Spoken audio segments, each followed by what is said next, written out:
Have you ever wondered what would happen if you had a credit card balance with a store card that closed down?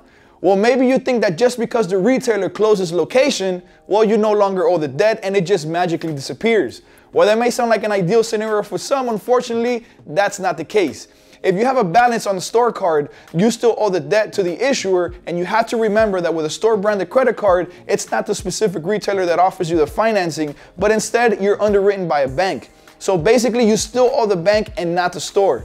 The bank will make sure it collects its money. So with that being said, let's learn more about what could happen if your favorite store closes down.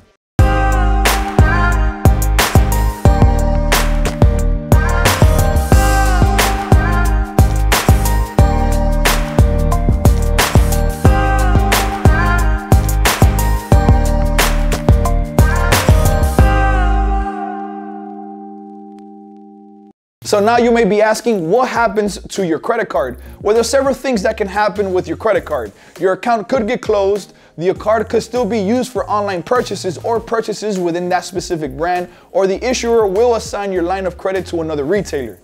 You will be notified as to what exactly will happen, and you will have time to decide what you want to do. You do have the option, however, to close the account if you do not want to shop online or switch to another retailer. If you choose to close the account, it will still show on your credit report.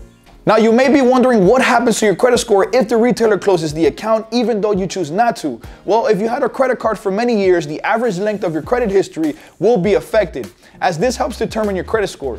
It can also affect your credit utilization ratio, and if you had a zero balance on the store card and had a balance on another card, the credit utilization would increase because there would be less credit available to you. And you know what happens when your credit usage goes up? Your credit score will go down. Now, if it was the issuer who closed the account, make sure to get a copy of your credit report to confirm that the account is reported as closed or closed at lender's request, as it has a smaller impact on your credit score if the issuer closes the card versus you closing it for yourself. Now, what if you decide to stop paying for your balance? Well, don't even think about it. Seriously.